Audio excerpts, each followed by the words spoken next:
Hello, I'm Dr. Jamie Dborin. I'm the head of research at Dborin AI, and we are continuing our series on advanced techniques in self-hosting LLMs with today's video on how to serve hundreds of models on a single GPU with no cold starts. In the Dborin mind map of serving language models, we're going to be covering topics in this: the serving of LORAs and parameter-efficient fine-tunes, so-called PEFTs, and we're going to be going over, in today's video, firstly, what is a LORA or a PEFT, if you aren't familiar with those. We're going to look at how to serve multiple such LORAs on a single GPU. And then finally, we're going to see how we can build something that mimics a sort of serverless platform for serving many fine-tuned models with much, much lower cold starts than can be done traditionally. So let's jump into part one. What is a LORA slash a PEFT? So LORAs are a technique that comes from the field of fine-tuning deep learning models. So the idea is as follows.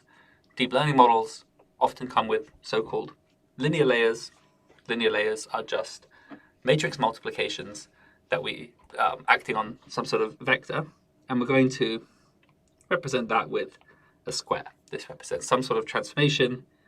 A vector comes in, and what comes out is some different vector that has been transformed by the matrix. The matrix is going to have some shape. We're going to call that shape D, and it's going to be a square matrix. It doesn't have to be a square matrix. It generalizes to non-square matrices too. And a LORA is a little attachment that we add to this matrix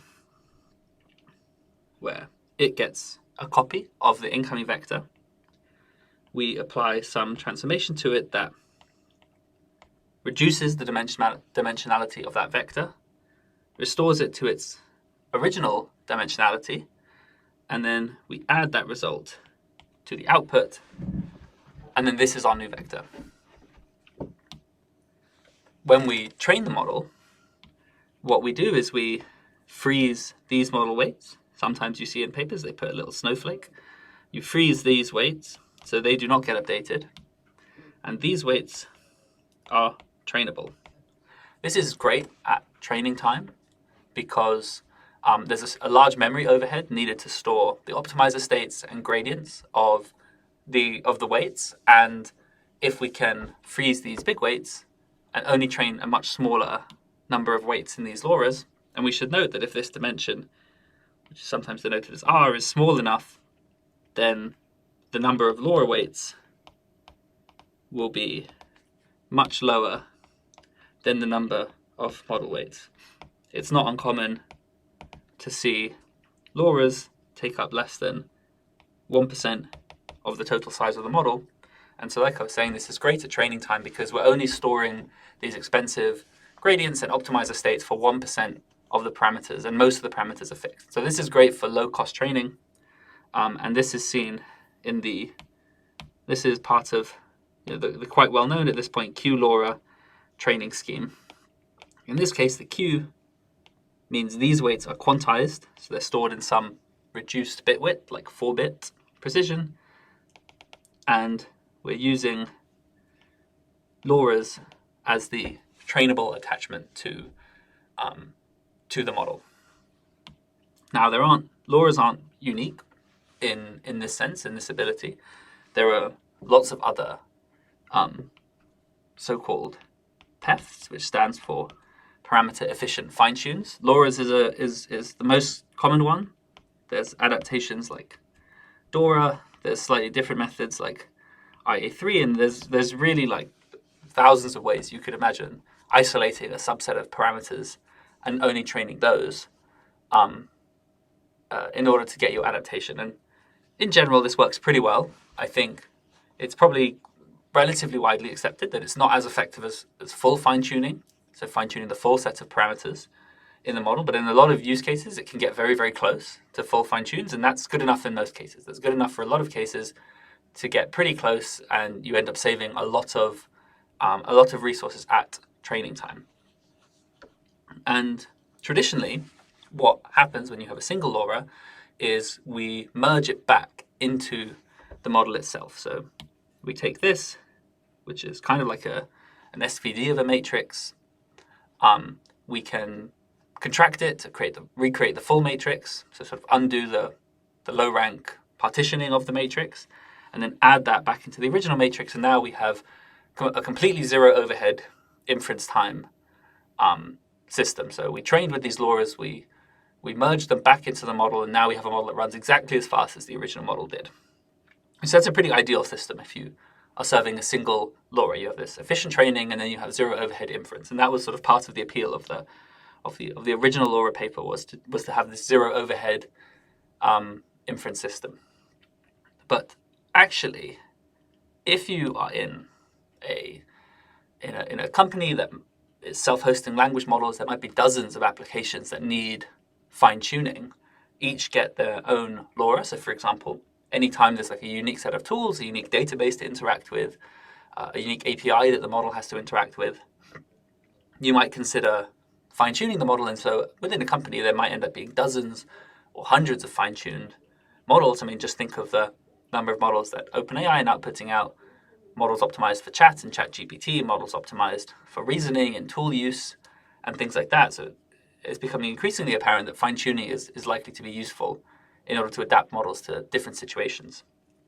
So in practice, what we're going to have is we're going to have dozens, maybe hundreds of these LoRa modules operating on different parts, within different parts of the business in parallel. And so in that scenario, we can actually do better than zero overhead inference. We can reduce the overall cost of the system if we know we have multiple LoRas by running multiple LoRas on a single GPU.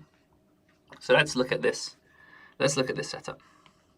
We're going to imagine we have a setup with 3 models that we fine-tuned. Like I say, this could be fine-tuning them to understand the schema of different databases, for different tool use, things like that. We're going to imagine we have 3 such LoRas.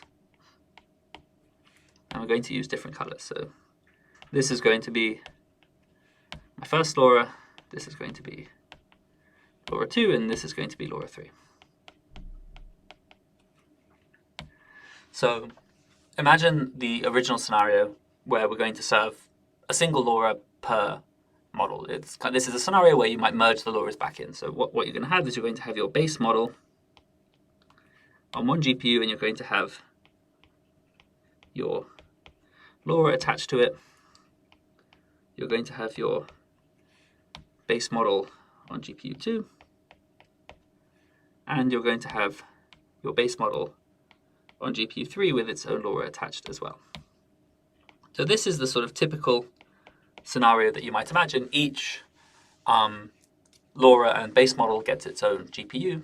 They might be merged, they might not be separate, they might be, kind of depends on the specific scenario. But in this case, we have to allocate a single GPU for each model, for each fine-tune, and all requests get sent to their correct GPU. So all requests for LoRa 1 go to this GPU, all requests for LoRa 2 go to this GPU, and all requests go to LoRa 3 for this GPU. Now, this is fine in a lot of ways. I think it's fine at high load. If each of these applications experiences high enough load to saturate these GPUs, then this is a pretty optimal system. But if you're in the scenario where these models are sort of sparsely activated in some sense, so maybe LoRa 3 is some subroutine of some application that doesn't happen that often, but it's important enough that it needs its own fine-tune, you might find that the load on some of these fine-tuned models is quite low. In which case, this scenario is pretty unhelpful. So GPU 1 might be fully saturated, making use of this expensive resource, but GPU 2 and GPU 3 might be underutilized and having too low load to saturate these GPUs. You could imagine having some auto-scaling system if you're in the cloud, and so these GPUs can turn themselves off and wait for requests to turn themselves on. there's various challenges associated with this, like waiting times for getting new GPUs can be a bit sporadic. Loading the models back onto the GPU takes a long time. There might be sort of fights for resources between different applications. This is just a tricky field that's difficult to get right, but people do this, but it's tricky to get right and not ideal. It suffers from cold start times. So what you could do instead is consider moving all of these LORAs onto a single GPU with a batched LoRa serving system. So in this case, I have just one GPU. I have the base model, and I have all 3 LoRas live on the GPU at the same time. So what do I mean by having them live at the same time? Well, what this means is that this system can simultaneously accept requests from all 3 different users and process them in parallel. So it's not, for example, running through user 1's query, the red LoRa's query, and then running through the yellow LoRa's query, and then running through the green LoRa's query, or running those sort of one at a time, but maybe asynchronously to sort of give the appearance of running in parallel. In a batch serving system, this will run truly in parallel, and you can have mixed batches of all these requests. Now, most inference engines these days support this. The double word inference engine supports this. Things like the LLM and SGLang support this. And this is really nice because now, all of a sudden, I have one GPU that's always operating under full load because the red LoRa is consistently operating at high load, and these 2 LoRas, which were consistently operating at low load, it doesn't really matter. They can sneak in to the spare capacity of the GPU, run alongside the red queries, and we don't have any idle GPUs, and we don't have to deal with sort of a serverless system where GPUs have to come live in order to deal with these low load requests. We just put it on an always-on GPU, which is receiving enough load that we're not sort of feeling the pain of having idle GPUs around. And so this is a really nice system when you're at a small number of LoRas, like a couple dozen LoRas can easily fit on one GPU at one time, depending on the sort of GPU and the base model. But what if we get into a situation where we have lots of GPUs and lots of LoRas? So at scale, you've trained hundreds of these things across your organization, and you have hundreds or thousands of GPUs serving customers and internal users. So what can you do in this case? Well, this is where you can create a system, actually a bit like we said before, the serverless system for serving these LoRas, but which doesn't have the downsides of the traditional auto-scaling GPU setup. So we're going to go back to this setup where we have multiple GPUs and multiple models stored on those GPUs. But in this case, we're not going to store all of the models on all the GPUs.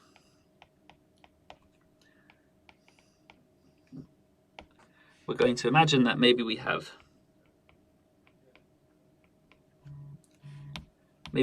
something like this. So in this case, maybe I'm limited to only storing 2 LoRas on any one GPU.